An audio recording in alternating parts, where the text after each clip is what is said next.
I'm going to call this meeting Recording in progress of the Bloomington Commission on Sustainability to order. So we're going to start off just with a roll call. So when I say your name, if you could unmute and please say here, that would be great. Anna? Here. Jarrett is here. Christina?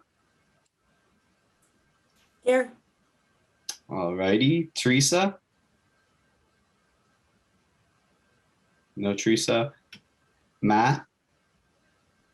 Here. Samantha? No Samantha. Okay. Alicia? I'm here. Awesome. Nolan? Here. Cool. Jenna or Jonna? Jonna. Here. Colin? He emailed me and said he might be a few minutes late, so he might jump on. And then Najla? here. Alrighty. And Joseph? Here. Alrighty. First of all, I guess I should say, did I miss any commission members? I think I got everyone. Cool. Alrighty, so next up on the agenda, we have the approval of the agenda. So I guess raise your hand if you have anything to say about that. And if not, then I would entertain a motion to approve this meeting's agenda. Yeah, Joseph? Yeah, I did actually just notice that I think it would be better for the old business, point number 9, to proceed new business, point number 8, to make sure that previously unaddressed things are addressed before new items are. Yeah, I think that's a good idea. So would you like to make that a motion then? Actually, yeah, I'll move that old business item number 9 and new business item number 8 be reversed, so that old business is point 8, new business is point 9.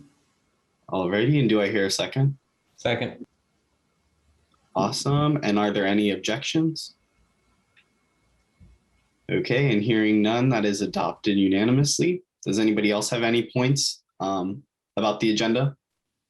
Oh, Jarrett, I just wanted to point out that spelling of the word dam was not my spelling.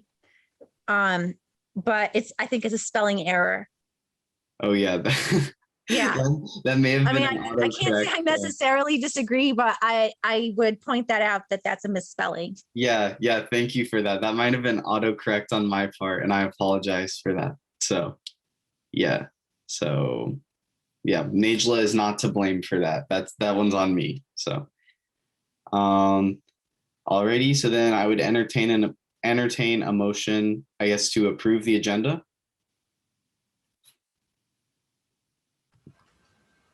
I move to approve the agenda as corrected. Second. Awesome. And we're going to do a roll call vote for this one. So when I say your name, just please say yay, nay, or abstain. Anna? Yay. Alrighty. I'm voting yay. Christina? Yay. Alrighty. Matt? Yes. Samantha? Is Samantha here? I guess no. Alicia? Yes. Okay. Nolan? Yes. Alrighty. Jonna? Yes. Najla? Yes. Okay. And Joseph? Yes. Alrighty. So the agenda is approved unanimously. So next up, we will move into public comment. So if you are a member of the public who wishes to speak, please use the raise hand function to notify me, and I will call on you and you will get your 3 minutes to speak. So we're going to start with Donald Eggert. I think you need to unmute still, Donald. This is an update on the Environmental Commission and related work with the Park Department and MC Iris and the various working groups of the EC. we spent a fair amount of time back in May with various meetings related to the habitat connectivity plan to ensure green space, biodiversity for wildlife and plants as the city grows and mitigates for climate change, which basically things that are supportive of the Sustainability Commission.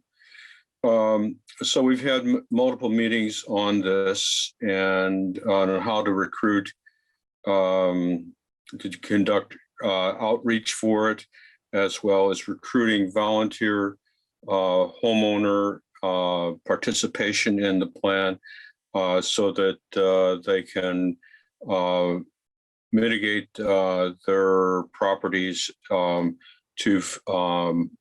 facilitate the diversity of our ecosystem with removing invasive plants and stress on pollinators and native plants. So we are partnering a lot with the Parks Department and MC Iris with this, and a lot of several neighborhood associations. There's been significant increase this past so far this year, and the number of new parks that have been added to help train people about native plants and invasive plants and how to remove the invasives. Also, I would encourage if any of you would like to learn more about invasive plants.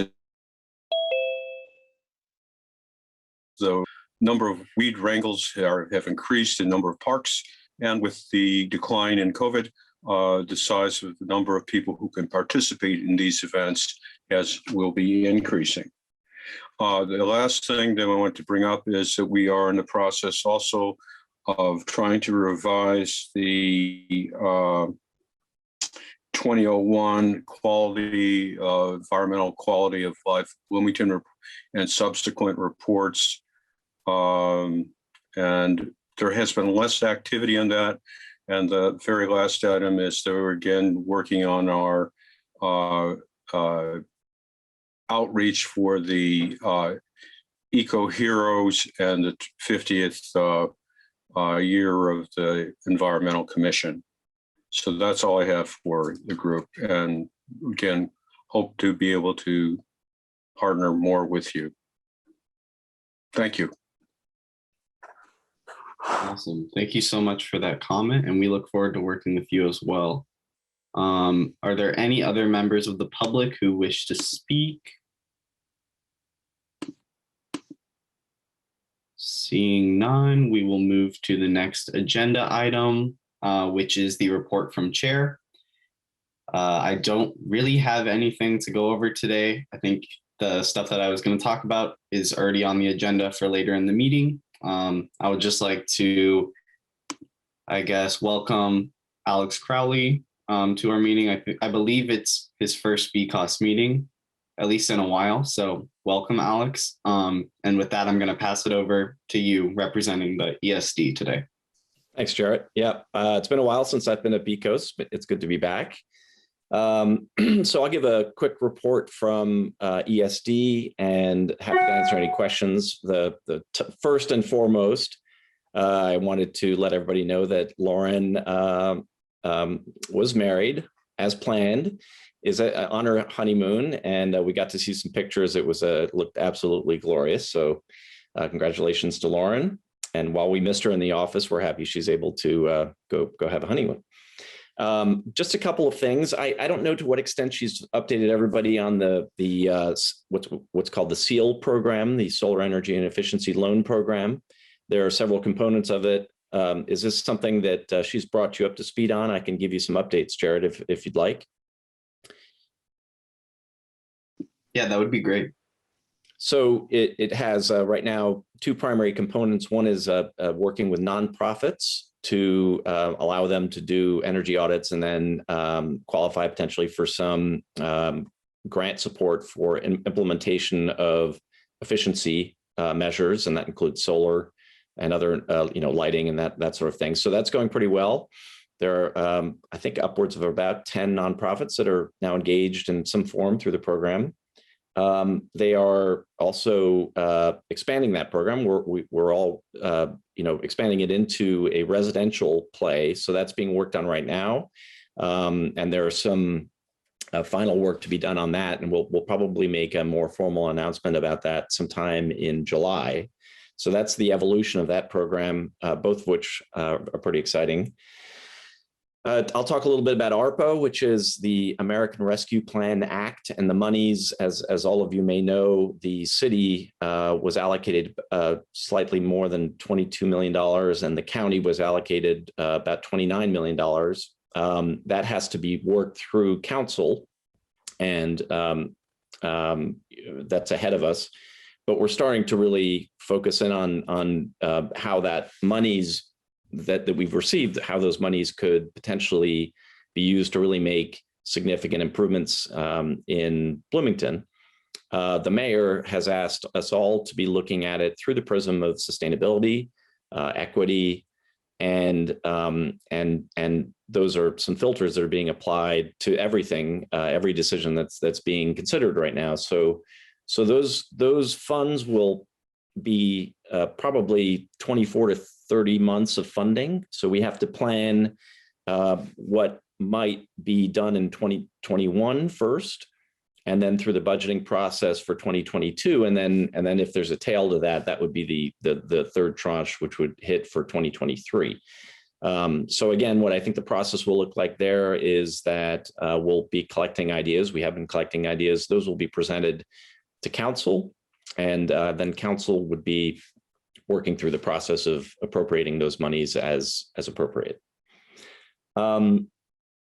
Two other items: the hospital site. As many of you know, the hospital is being built over on the east side of town. It's expected to open by the end of the year, and then the hospital site will become a redevelopment opportunity. And one of the things Lauren and I and some others have been looking at is, how do we make the old hospital site, which will be the redevelopment project, particularly strong when it comes to sustainable development. So we're looking at ways that we can do that. One of the advantages of being the landowner is that you have much more active decision-making guidance that you can provide to future developers there. And you have some leverage that exists differently than if you're not the landowner. So as a city, the city will be purchasing that land from IU Health. We're looking at ways that we can try to encourage that in the hospital site. And then finally, just as a side note, I'm a board member on Lake Monroe Water Fund. And that's a new organization that was recently formed to raise money to support projects that address issues in Lake Monroe's watershed. So as many of you know, Lake Monroe is the source of our drinking water. It's also the source of recreation for a number of other counties. And so protecting the lake is critically important. And one way to do that is really to help with projects in the watershed, but that takes funding. So the Lake Monroe Water Fund, which you can learn more about if you go to lakemonroewaterfund.org, has been formed to really do some aggressive fundraising for projects that address the watershed. So I'll stop there and see if anybody has any questions.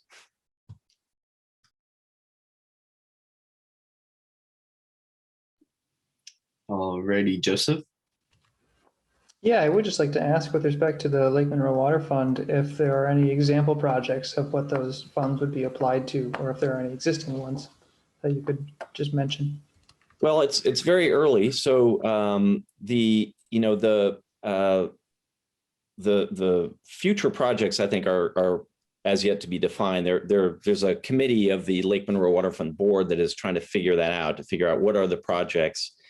I mean, I think at a very simple level, the water fund will not so much be developing projects as facilitating projects that other people develop.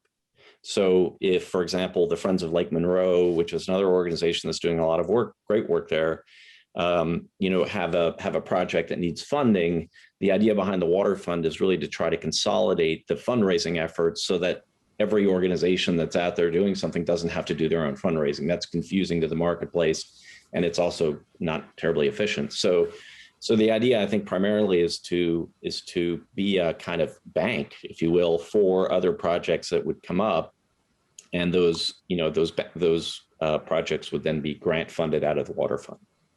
Got it. That makes sense. Thank you.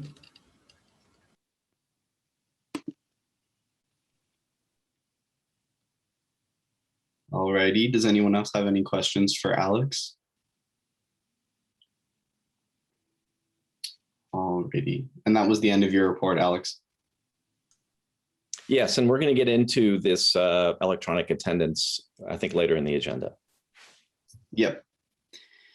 Alrighty, so then we will move into our report from council. So Matt, if you want to take it away. Sure. Hello, all. We don't have too much to update on. I was going to mention some of the same things that Alex Crowley did in terms of budgeting cycles and ARPA funds. Over the last couple of months, we've had some initial conversations about sort of priorities of council members, how the mayor and his team are approaching investment of ARPA funds and the lenses they're using. And like Mr. Crowley expressed, we expect to see a 2021 appropriation relatively soon for some ARPA funds. Also today at a press conference around noon, the mayor announced his intention to ask for some level of multi-million dollars to be dedicated to various housing needs in the context of these ARPA funds and trying to recover and address some of the challenges that this community has long had, but also ones that are probably exacerbated by the pandemic. So that includes some housing first solutions for folks experiencing homelessness, as well as I just watched the press conference not long ago, so I'm trying to remember, I believe some rental assistance and that sort of thing, and then also some home ownership assistance of various kinds. That could be down payment assistance. Another idea the mayor has mentioned over time includes a community land trust model, an approach to helping more folks enter that ownership space within their for their housing. So that's a variety of things related to housing. There could be more related to other aspects of sustainability policy. I would definitely just encourage the commissioners and other folks interested in the community to stay engaged with that process. In addition to ARPA funds, which will be discussed both in whatever appropriation ordinance we hear in the next few months, but also I believe in the context of the 2022 budget cycle. So from August to October, as we discuss those things, I believe this will be done much like last year, how the Recover Forward funds that the city invested from its rainy day savings were done, where we sort of have a separate parallel budget that we're discussing for ARPA investments because they are one time, not the same kind of context or type as our normal annual budget, but of course will be part of 2022 and then 2023 expenditures. So it's a pretty great opportunity for the city of Bloomington to have this type of support from the federal government to invest in our future and try to address some of the challenges and impacts from the pandemic, as well as other challenges and crises facing our city, including climate change, of course. So I think it's a great opportunity. Looking forward to more discussions on that front. Again, would encourage commissioners to just attend council meetings and voice your opinions and thoughts on some of these things and weigh in. We could honestly use more input from the public on these discussions. So that would be great. Beyond that, there's not too much to report. We wrapped up discussions of the Unified Development Ordinance since our last meeting. There was a lot to that, including adopting a map that included the new multifamily student housing zone and the R4 urban residential zone. Part of that, and one of the more robust sort of conversations we had as part of that involved duplexes as an option within residential areas. had a lot of strong feelings in the community on both sides of the issue. I think where the council landed is a pretty good middle ground among diverse perspectives on that.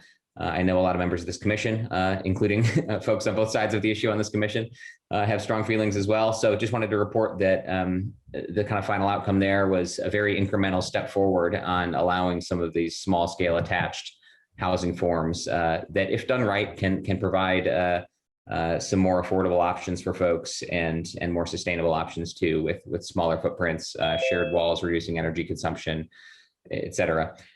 So those will be allowed throughout the city in residential areas with a cap of 15 per year and a buffer requirement, I believe, of a distance or spacing between units, along with some use specific standards. So much like accessory dwelling units, which first got introduced to the city about 4 years ago, we're taking as a city a pretty cautious step forward with regard to reintroducing this housing type into the community, and we'll assess that and see how it goes. Finally, I'll just note we have just a few things on our plate before the council recesses. We have one regular session left on Wednesday, a week from tomorrow, and an ordinance we've been hearing involves reporting on occupancy limits for rental housing, small scale rental housing, which has some interesting elements and dimensions to it. So if folks are interested in that, I'm always happy to talk more about that via email or offline another time. But just wanted to flag that as something that's wrapping up the council schedule for June, and then we'll be off until mid-July with council recess, coming back ready to talk about annexation and the budget and more. Annexation, like a lot of our bigger issues, has some pretty significant sustainability components to it in the social, environmental, and economic context. So if members of this commission have thoughts or ideas or concerns or questions and want to talk more, I'm happy to do that as well. So as always, encourage your engagement and happy to talk more about anything that's on your all's mind. So thanks. Thanks, Matt. Then reflecting the change in the agenda, we will move to old business. So the homeowner education series. So last meeting, Christy and Angela presented about the utility stormwater homeowner education series. And following the meeting, Lauren sent their notes to everyone via email.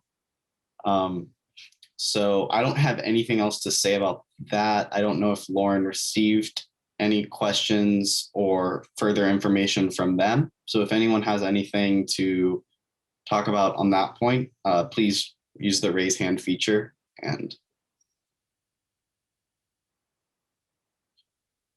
yeah, Joseph.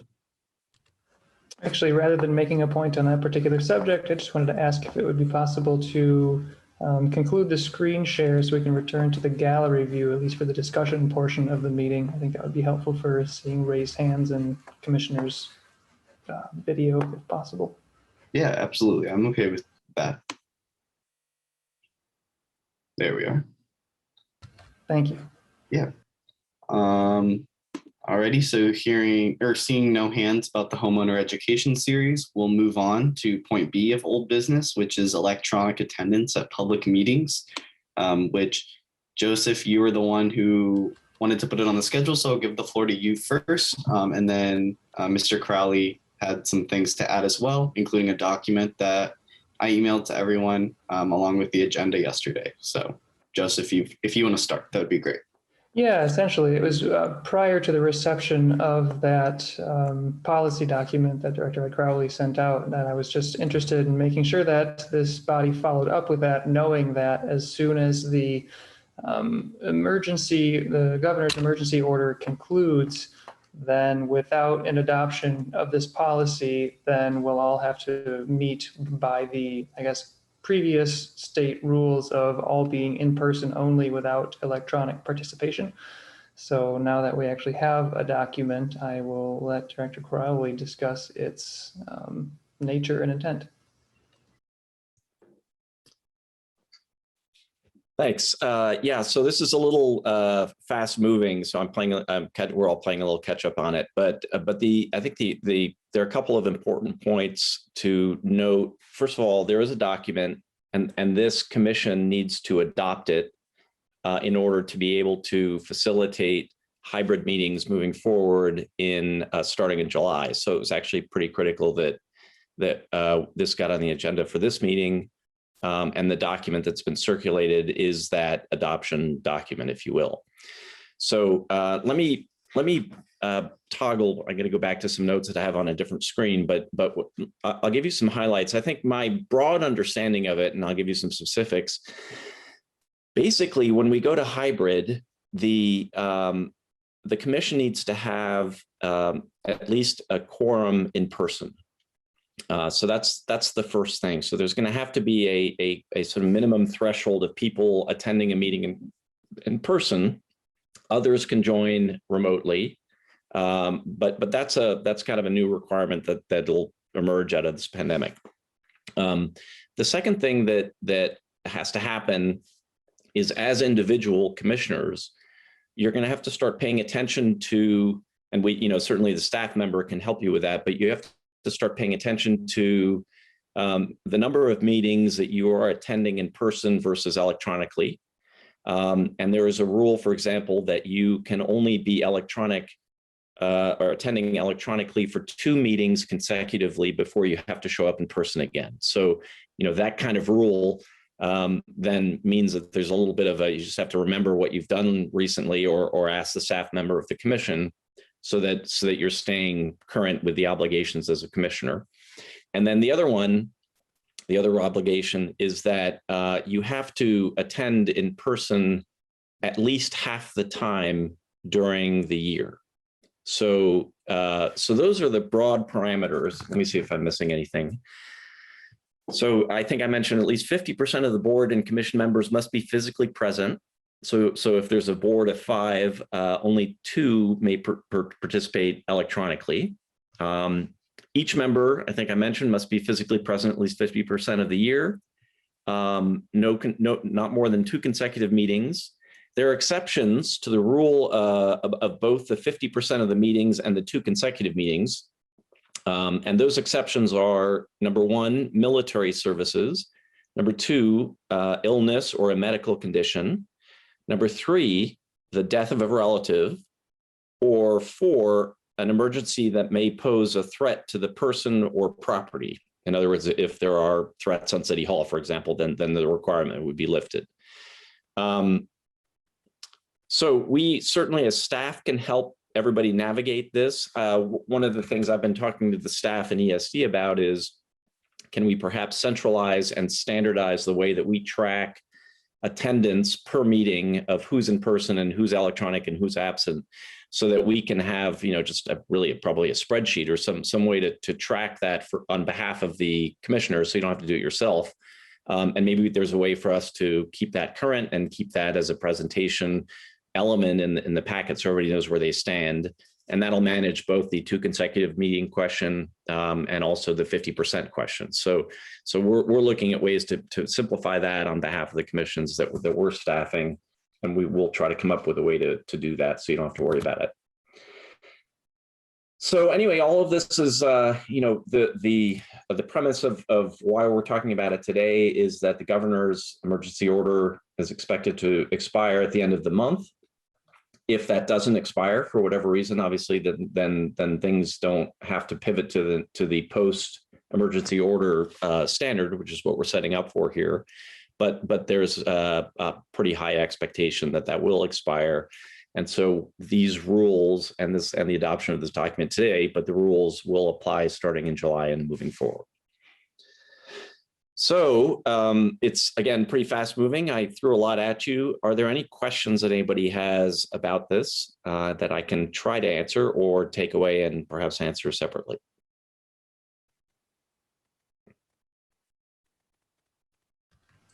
There's a question in the chat, Alex. I don't know if you saw it, from Christy. Oh, I did not. Thank you for that. So it says, if on a given Tuesday, we all get together, but 4 people are in person, 6 people are online, do we have to adjourn? Okay, so I think the question, so actually BCOS has two types of meetings, right? You've got the main meeting and then you have the work session. So I'm assuming that this, Christy, has to do with the main meeting, or I guess, let's start with that, right? So the short answer is that if there is action taken by the group and the group is not adequately represented according to the rules of this, this document, then it may negate the validity of the action that's been taken. Right. So it's almost as if you are taking an action without quorum, for example, right? It would be sort of the same effect. So I would think about it that way. You don't have to adjourn the meeting. You can have the meeting, but I think that anything that happens at the meeting becomes potentially delegitimized by the fact that people have not attended in the correct configuration. And then perhaps I can answer the implicit second question, which is about the work sessions.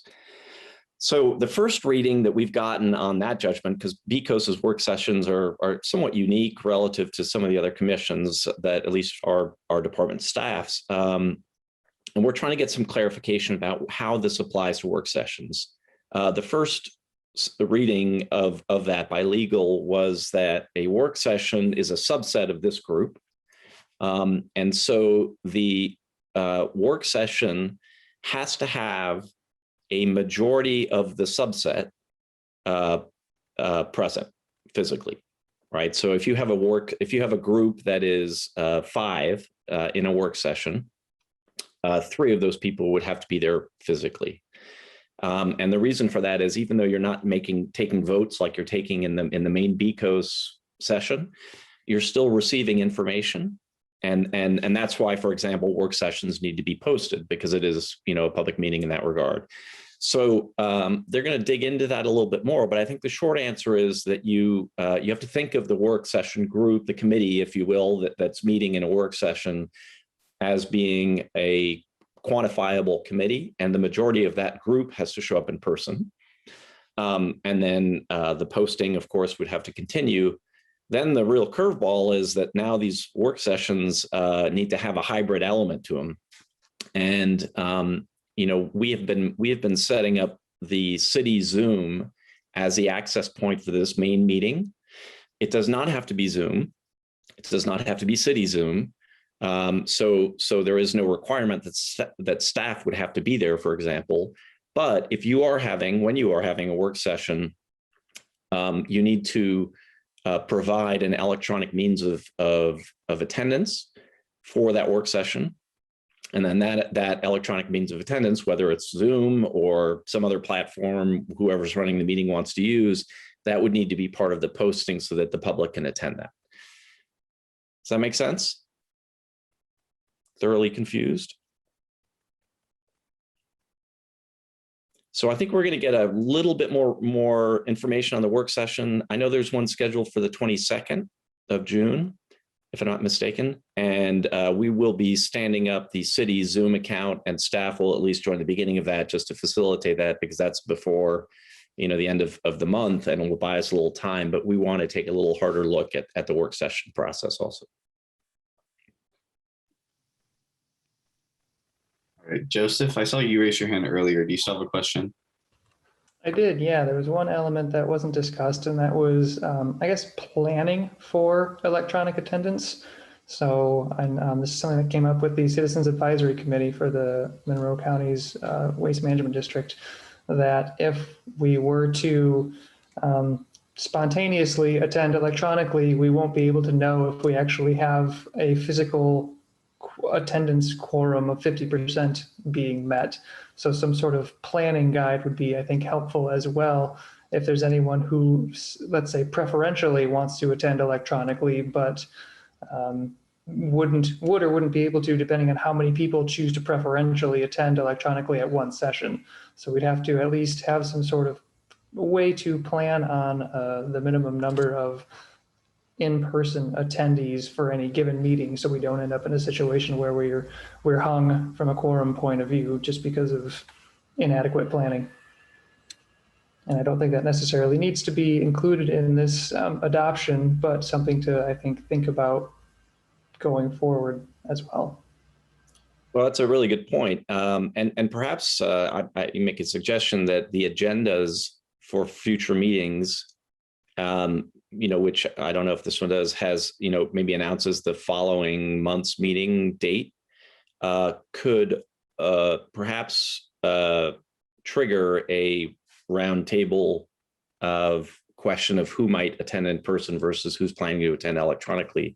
And, that might be a first pass at that, or some pre-meeting communication to the entire commission that says, please let us know what you're planning to do with the upcoming meetings, so that at least there's a preview of that.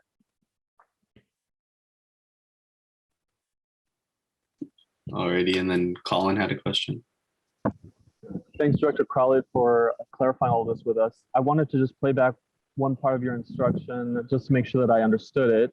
So it sounds like that each working group will need to have sort of a formal roster, formal membership, is that right? Of which the majority must be present in order for their actions to be valid, is that correct? Yes. So if you're planning to have a meeting, right, and it is a noticeable meeting, if you will, so one that requires a notice. So it is a formal gathering of the subset, and the reason the notice is necessary is because there is that transfer of information. Therefore, it makes it a sort of a formal subset of this group. Then yes, you would need to establish and quantify the membership count of that gathering. And you would need to have at least half the group there in person. Thank you. Alrighty, and then Nolan. Yeah, I know. So there's going to be some new technology involved with the hybrid meetings, and I was just curious if the city had any formal or informal training sessions on how to use that for Jared or whoever it might be. I hope so, because we're going to have to do it too. So I suspect we're going to be trying to tackle that. I said this to ESD in a gathering ourselves. It's going to be a little bumpy for a little bit, but yes, we're trying to get ahead of it. We're trying to make it plug and play.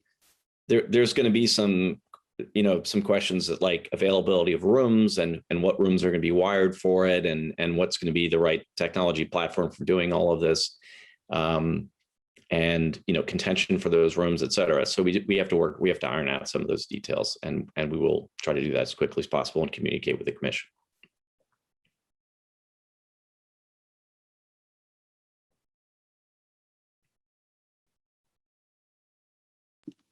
Yeah, Joseph. Yeah, one more question. That's a bit of a technicality of the document as presented. I just noticed there was one signature field and one attest field for the electronic meeting policy document. And I was just curious about, when voting as a body in the past, I've seen normally signature fields for all members of the commission for indicating sign off or approval. And in the absence of that, is there just, I presume, the chair who would be responsible for signing that? Yeah, I noticed that too, and I just didn't have a chance to clarify that. But I believe that it would be appropriate for the commission as a whole to vote on it, have that be on the record of the commission's action, and then the chair and perhaps the vice chair, or the the second in command, if you will, to attest to it. Okay, that sounds good to me.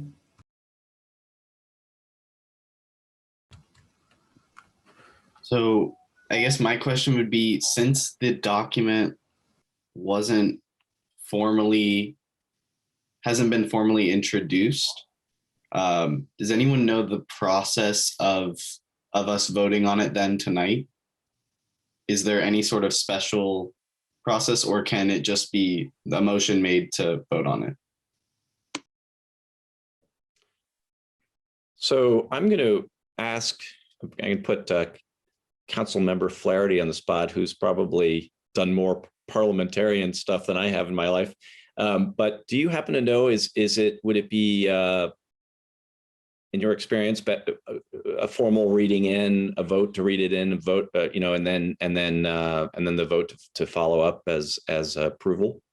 I'm quickly scrambling to find bylaws. I'm pretty sure the bylaws for the commission established that for resolutions, which this isn't labeled as a resolution, so that might be a relevant point as well. But for resolutions, we require a first and second reading. Though normally you can, at least in the rules that we apply to city council, you can override that and vote on the same night if there is unanimous consent. That is, all members present and voting support voting that night. So that would be my sort of default assumption for what applies here, though I would want to pull up a version of BCOS's bylaws to double check. But does anyone else have other input or thoughts? I feel given the timing, right, and that especially the expiration of the executive order at the end of the month, perhaps what we should what I might recommend is that the commission take a little bit of a belt and suspenders approach to this, which is to treat it as if it were a resolution, which is probably a level of formality that may exist above what this was presented at, either inadvertently or not. Treat it as if that. So maybe take an initial pass to say that you forego the two reading approach, and then take the vote on the document itself, and that would cover us. I would guess.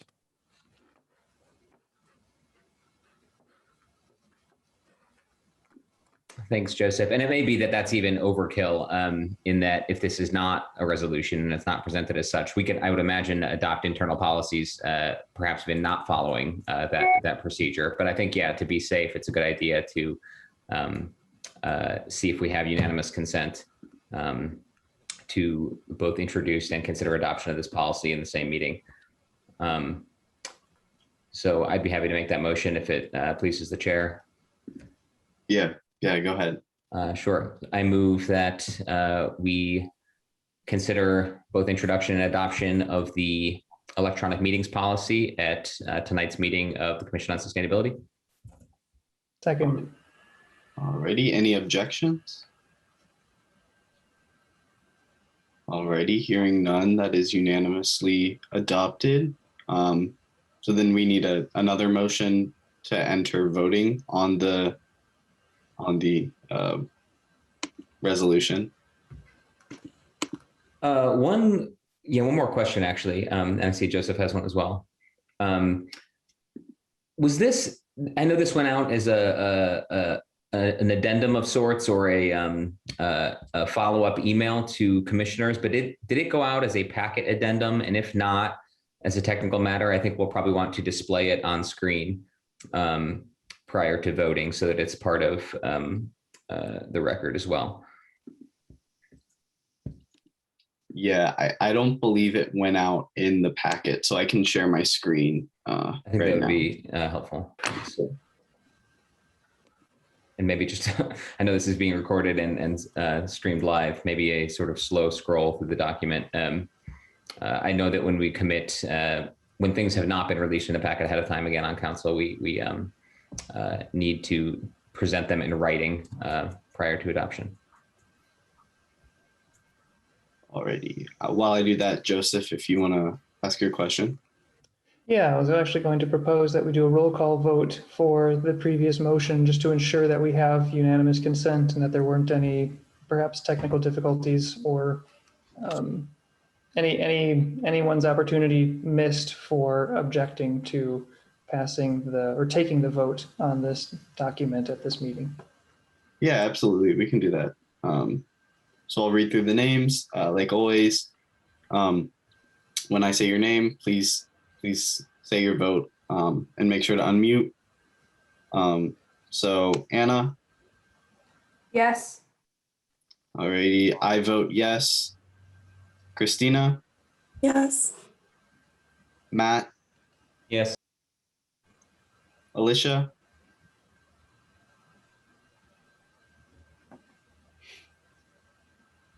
Alicia.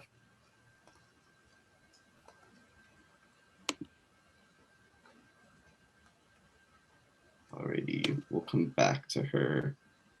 Nolan. Yes. Okay, Jonna, Yes. Colin, Aye. Najla. Yes. Okay, Joseph. Yes.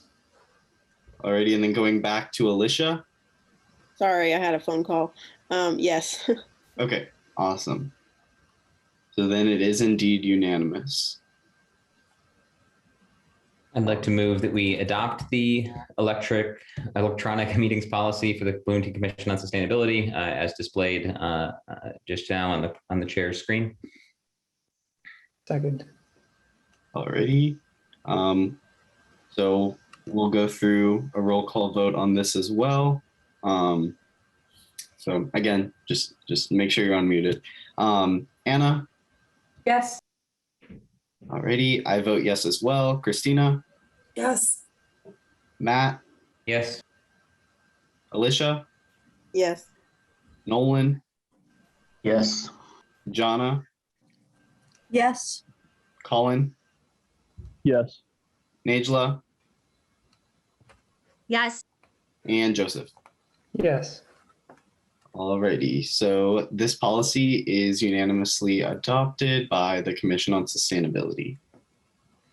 And I will stop sharing my screen there. So Jarrett, so that I'm clear, and we can circulate this via DocuSign if you'd like, who would be the second person to sign it? So Najla is the vice chair, so Okay. it can be the two of us, yeah. So why don't I follow up, and what we will do is we will put this over to DocuSign, and then we'll send it around for your signature, and then Najla's signature after that, and then we should be good to go, and we'll have it posted. Perfect, thank you. Okay, so then that completes old business. So then jumping back to new business, Najla brought to my attention the Wapahani Bike Park dam removal, and that is dam without the N. So Najla, if you want to talk about that, I know you've been in communication with some people pertinent to that issue. Oh, thanks, Jarrett. Yeah, it's actually something that happened a couple of years ago. And there was a lake, a pretty small lake. You know, some people would maybe argue with whether it was big enough to be called a lake, but in Bloomington, it's a lake. It was a lake. And it was formed by, I guess, an old dam. And then the dam, something about Indiana DNR had sent, it said, they said that Indiana DNR directed the city of Bloomington Utilities to address the dam because it didn't pass some kind of safety assessment. So anyway, I'm a frequent person who visits this park, and I was wondering what assessments were done prior to the decision to remove the dam to just measure or think about what the negative consequences on wildlife were before the decision was made. And so I'm just inquiring to find that out, because that was a pretty sizable wetlands for our region that is, now gone forever. It's, I guess it's still a watershed, but it's certainly, wetlands is a kind of habitat for a lot of animals, that's very important. And anyway, I'm just trying to track down what assessments were made, because I want us to be able to, I'm certain whatever damage is done is probably irreversible, even if, it would be something that would be decided. But basically, I want to make sure that we learn any lessons from this on what procedures exist currently to make sure there's some kind of environmental impact assessment and oversight over important decisions that affect our cities. Well, particularly, I was thinking the wetlands and forests, animal habitats. But yeah, so far my investigation I'm still speaking with people in the city parks department, and I haven't gotten a lot of details on what specific impact assessments were done at that time. I've just gotten a lot of, assuring me that it's a watershed and they're still doing restoration efforts like planting wildflowers there and things like that, but that doesn't address my concerns about the loss of the wetlands habitat. So anyway, I'm trying to find out what impact assessments were made, if any, and if not, how might we as a commission be able to address that, which if that is the case, that none were done, it seems like a pretty large systemic oversight in that area. Thank you.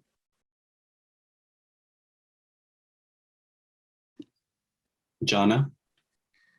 Hi, yeah, Nejla, I just wondered if you had talked to anybody on the Environmental Commission.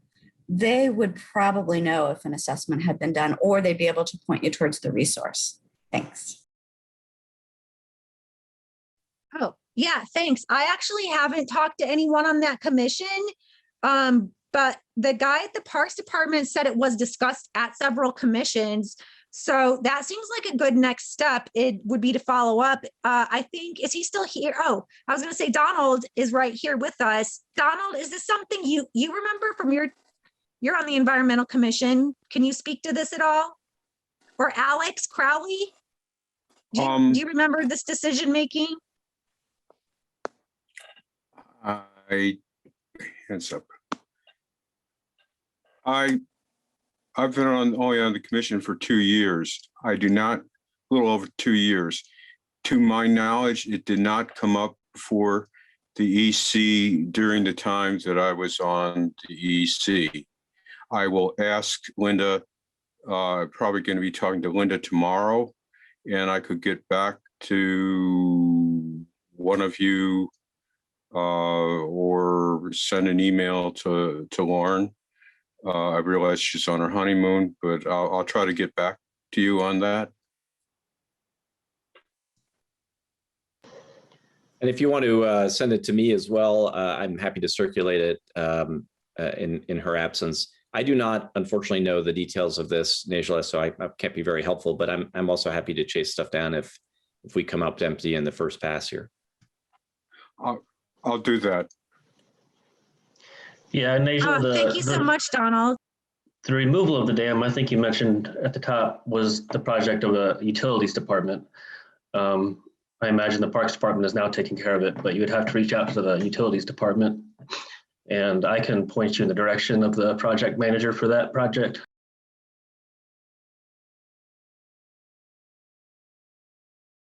Wait, it is Steve Cotter? That's who I started off emailing. I think that because Lauren from, I just forgot her last name, from the city, our staff liaison, she put me in touch with, I think it's Steve Cotter from utilities. He's actually in Parks, but yeah, I can give you the utilities contact.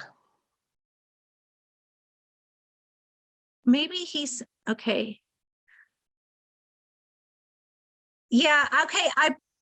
That may be because he sent me to 2 other people who I think may be in the right department. Wait, they're also in Parks. Okay, sorry. Yeah, I don't know why I'm still talking to people in Parks. So yeah, that'd be great if you could connect me with someone in utilities. And if Donald, if you want to ask around on the Environmental Commission, and just to be more, to be really specific, what I'm wanting to know is, were there any kind of discussion whatsoever on what harm this may cause specifically to wildlife, who depend on wetlands, for example, before this decision was made? And are those kind of impacts, well, what I was trying to find out is, do they do those kind of assessments on, normally? And specifically, was one done in this case? I will ask. Awesome. And are there any other comments or questions on this issue? Alrighty. So I guess technically we are about to run out of time. I guess, can we motion to extend the meeting, or is it just kind of, yeah, just if anyone else has any guidance? I thought our standard time was 6 to 7:30. Is that not right? Oh, perfect. Okay, then never mind. We are good on time. So we will move on to our next item, which is working group updates. So we'll start with the waste reduction working group, and whoever wants to speak on behalf of that group has the floor. Yeah, I will field that as leader of the waste reduction working group. And actually, we did not convene since the previous month's meeting, and there haven't been any development, so there's nothing to report on. But I will just mention that I will send out a scheduling poll following this meeting to determine when we can plan on a recurring meeting time between meetings going forward. And that's all. Awesome. Anybody else want to add anything? Okay, then we will move over to the Just Transition Working Group update.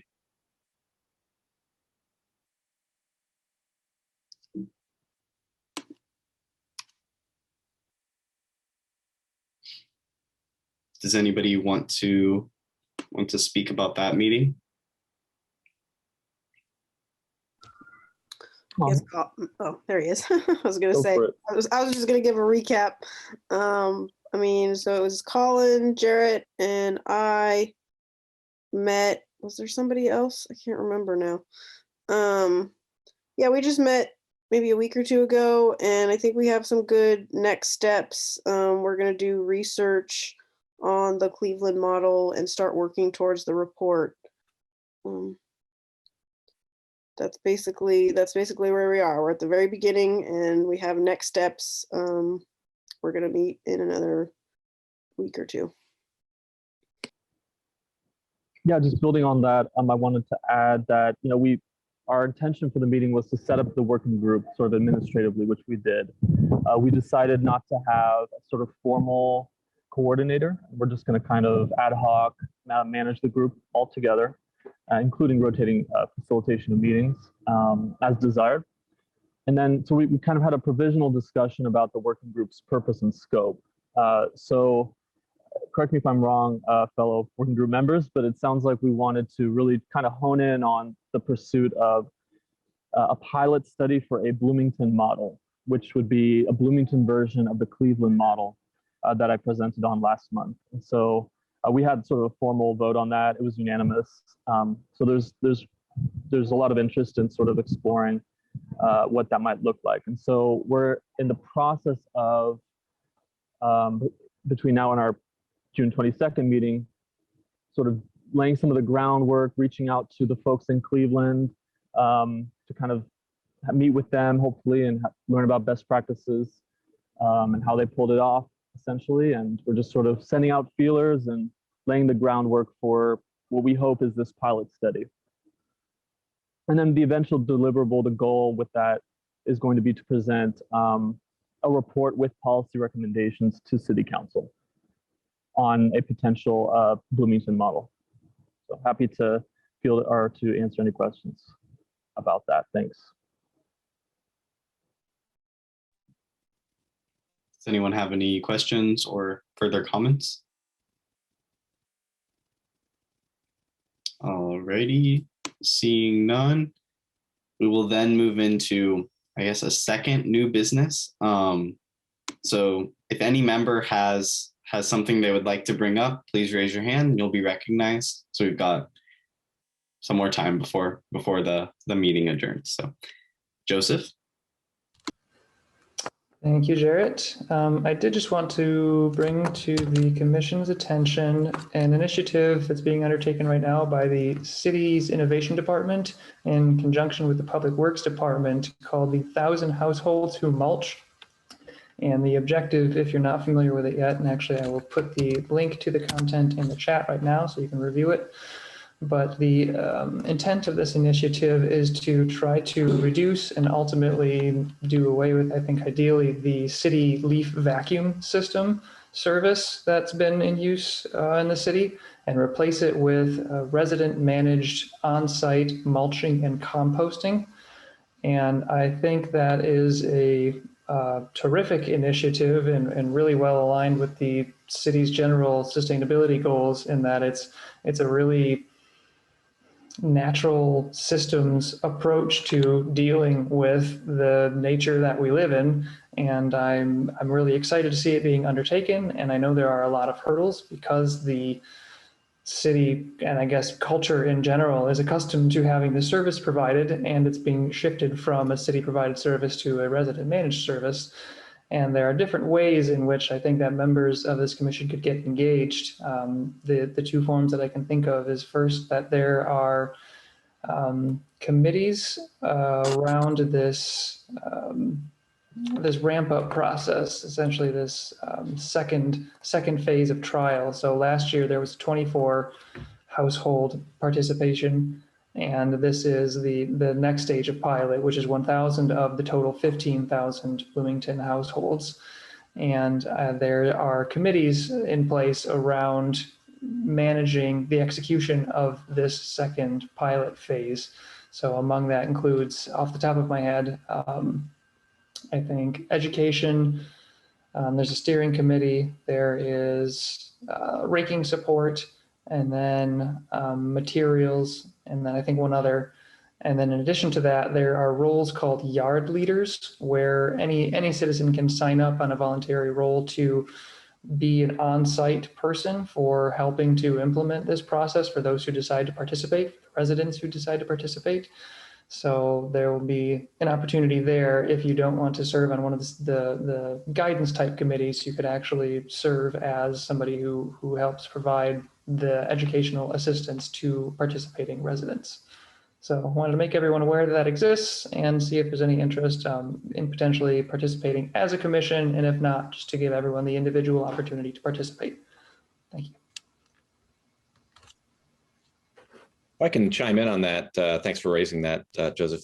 Number one, I encourage everybody as individuals, if you can, and if you live in especially an area that has a yard, to sign up, even if you're doing it already, to sign up, because I think one of the things the innovation group wants to do is make sure signage goes up. You get a little yard sign to say that you're part of the program. So I would say that. So even if you're doing it already, don't feel like you're disqualified somehow for being part of this.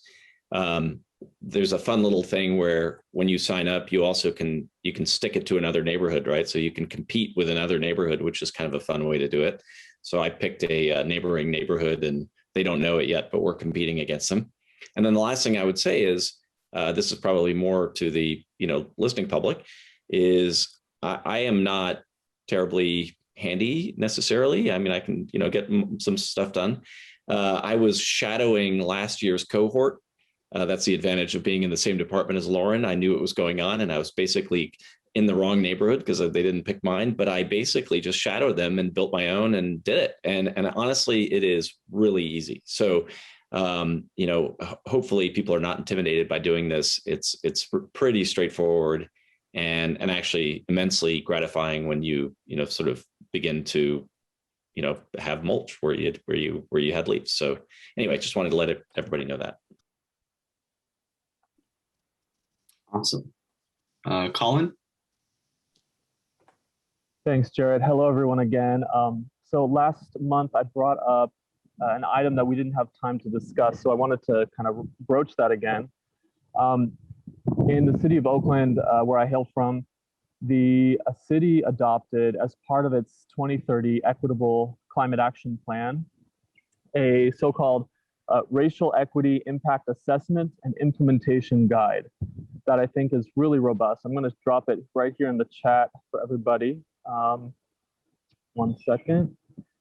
And the reason why I bring it up is because I think, to my understanding, this commission is charged with helping to implement Bloomington's climate action plan. Is that correct? Okay, great. So I wanted to sort of bring up this REA because it's very robust, I think, and I wanted to kind of pitch to the commission the idea of having one of the consultants that is, who put it together, come and present on it to us, maybe during our next meeting or the meeting after that, and potentially pay them to do so. Because I think that it could, I don't know, it could make the implementation of Bloomington ZCAP even more robust from a racial equity standpoint. And so, yeah, I just wanted to throw that out there, I guess, for discussion, if that's all right, Jared. If anyone had any thoughts.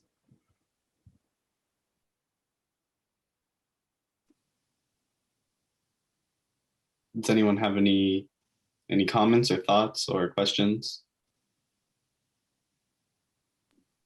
Sure, I'll jump in. Thanks, Colin, for sharing. I remember you mentioned that last time, and I'm happy to dive a little deeper into this document. I think it's certainly true that in all of our plans and documents, we call out equity in all forms, and certainly racial equity as a guiding mission and factor in how we make decisions. That said, I think there's definitely ways to better implement and sort of operationalize those principles in decision making. There was, I think, some discussion about this last year in the context of how legislation is developed and voted on, and kind of how programs are developed. I know the city has recently had an RFP for and contracted with an anti-racist training provider, which I believe will be fairly extensive amount of training given to elected officials and department heads and maybe a few others.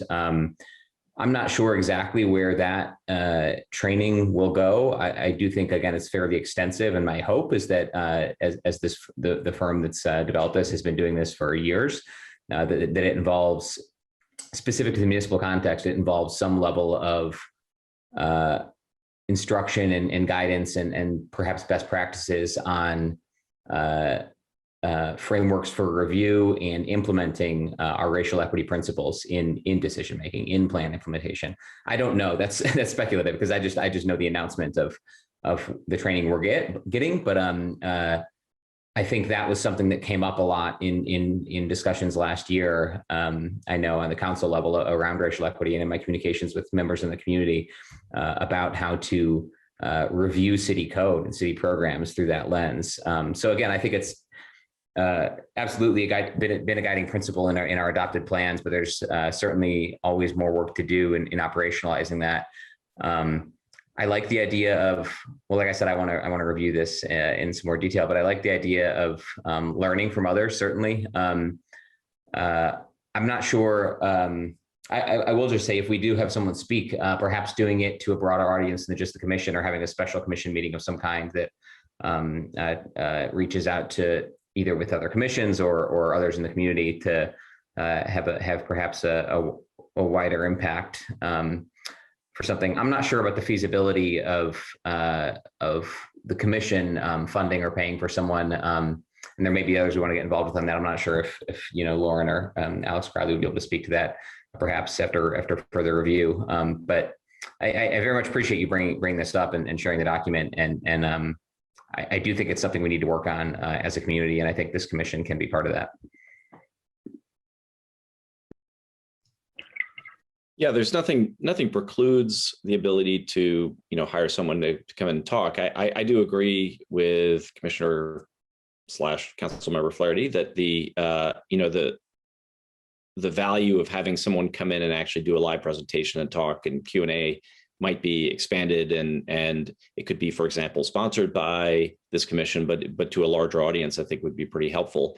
The other thing I wonder is whether there's existing kind of video of the person that you're mentioning talking about it, and that might be a first pass that BCOS could do, where either it gets distributed for individual viewing, or some excerpts or something could be played during the meeting, to get a sense of the context, and then figure out from there whether or not that would warrant a larger effort and a maybe presentation.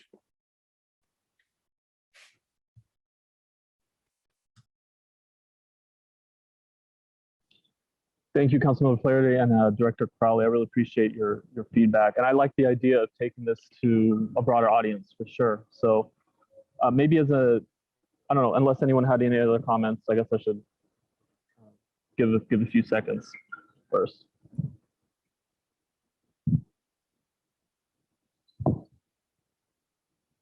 Okay, hearing none. Yeah, maybe what we could do is, I suppose in the following this meeting, we could send out to the whole commission a link to the RIA document and then a link to the video that I just linked in our chat here, which sort of overviews it, which is only about 4 minutes. Perhaps folks could like look it over between now and our next meeting, and we could discuss the potential of having, we could like have a formal discussion about the idea maybe next time. So folks are more familiar with the concept, the idea. Yeah, I guess that would be my soft our proposal. Folks are down with that.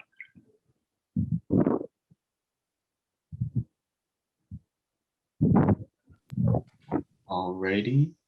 Does anybody have any further comments either on this matter or anything else they want to bring up? Alrighty. Colin, is that your hand still raised from previously? Okay, cool. Just want to make sure I wasn't missing something. Alrighty. So that concludes our schedule for today. So unless somebody has something else they would like to bring up, I would entertain a motion to adjourn. Oh, yeah. And this actually might be a good time to maybe preview who could potentially join in person for the next meeting. I don't know if you want to take that action, looking forward to the next meeting at the end of this meeting, but that way we don't get caught flat-footed. Yeah, absolutely. That's a great idea. So why don't I just go through the roll call? And obviously this is, not binding or anything, but just kind of a general sense of whether you're thinking you're going to attend in person or virtually at the next meeting. So Anna? I don't know, but I think I could attend it in person. Okay. Yeah, I could definitely come in person as well. Christina? In person is fine. Okay. Matt? I'll be out of town and we'll need to attend virtually. Okay. Alicia? I can do in person, but virtual is better. Okay. Alrighty. Nolan? I can do in person. Okay. Jonna? I'm sorry, I've been on a phone call. Can you tell me what we're voting on? We're not voting. We're just kind of doing a quick roundtable in terms of whether we think we're going to attend next month's meeting in person. I'm sorry, I have to put you on hold for just a second. Oh, okay. Yes, I think I can attend next month's meeting. I'm trying to do two things at once. I apologize. Okay, in person or virtually? Virtually if possible, but in person if necessary. Okay. Alrighty, Colin? So I'm going to be out of town until September. So for the next 2 months, I'll be all virtual, unfortunately. Okay. Najla? I will attend virtually. Okay, and Joseph? I will be able to attend in person. Alrighty. So we had 5 people say they could come in person, 3 people who can only come virtually, and then 2 people who would prefer virtually but can come in person if necessary. So that's I guess a 5-5 split if both people go virtual, but if one of them were to come in person, that would give us, or because so to make quorum, it's out of members total on the commission, or is it? This is something, frankly, we probably need more legal guidance on. I'll just use this opportunity to briefly let commissioners know. The city code says a majority of commissioners currently serving. To me, the plain language of that is for instance, on the commission right now, we have 13 out of 14 appointees. I believe there's a mayoral vacancy, according at least to the current web page. So that would mean that 6 would, no, I'm sorry, that would still just be 7. But there have been instances where we've had several vacancies and a majority of members serving would be below that. Oh, but no, this is a difference. So 7 out of 13 would be a quorum, whereas 7 out of 14 would not be. So yeah, there's a meaningful difference there. That said, I've spoken with our council attorney about it, and he's had some conversations with Mike Rooker, one of the city attorneys, and it seems like by convention, we have treated commissions with the other approach, which is a majority of seats, regardless of vacancies. And I don't think that's kind of the plain reading of code, but so there's some disagreement about that, and something, frankly, that I had been meaning to follow up on more, but okay, we have a citation to Indiana code from Joseph in the chat as well, that at least 50% of the members of the governing body. Oh, sorry, maybe he's citing Joseph. Is that from the updated the newly adopted policy about hybrid meetings? Yes, as stated by the modified state code. Thank you. And so, yeah, that's relevant, of course, as well. But I was just kind of getting to what constitutes a quorum for a commission when there are vacancies. And it's something, frankly, we need, I think, a little more clarity on from city legal, and we need to follow up on that. So I can work on following up on that with council and city legal, Jarrett, and let you know. I feel like there was another point in here, but I lost it in talking about that issue. Well, if I can, it sounds as if it's kind of borderline. So I would maybe suggest just, so certainly, as you said, Jared, this is not a binding vote that people are committing one way or the other and things change. But given the fact that there are some people who are going to be, have to be virtual, it may be a safe thing to maybe do this again closer to the meeting, just to make sure that positions haven't changed. But it may be that those people who are on the fence might be encouraged to show up in person if necessary. Yeah, absolutely. And we can start making that something where when either Lauren or I think it's me usually, but Lauren has done it in the past, send out the request for people to send things that they want on the agenda. We can just add a second part to that of, give us a response of where you're thinking you're going to be. And that way I think that we usually send that out about a week or so in advance. So that should be good in terms of getting a sense. So I think that'll be really helpful maybe in just making sure there's like a check-in from each member sort of ahead of time, because I think sometimes we run into attendance issues and folks don't let the chair know in advance that they're going to be vacant. So that's kind of sort of provides the structure and maybe the opportunity for the chair to follow up if you don't hear. And just wanted to mention on that front too, I didn't know if I know we have a seat appointed to the IU Office of Sustainability that's nominally occupied by Andrew Predmore. And I know Andrew, and I know he's a busy guy. And I'm not sure I've ever been at a VCOS meeting with him. And I'm not sure if it might be worth reaching out to the Office of Sustainability and Mr. Predmore and seeing if perhaps another appointment from the Office of Sustainability would be available to start filling out that seat and helping us with attendance and meeting quorum. And if not, I mean, that's always something that can be revisited in code too, if the Office of Sustainability doesn't feel like it's a good fit for them for whatever reason. So something that had been on my mind in the past, that it seems like a good opportunity to mention now. Yeah, no, I think that's a great idea. Oh, Najla. Oh, okay. Yeah, Najla, if you want to include that in your email. And if not, I can always reach out as well. So. Alrighty, so if no one has any other items to bring up or points to make, I would entertain a motion to adjourn the meeting. Just really quick, our next meeting is July 8th, 6 p.m. And, if that emergency order isn't extended, then we will follow the policy adopted tonight. Yeah, Matt?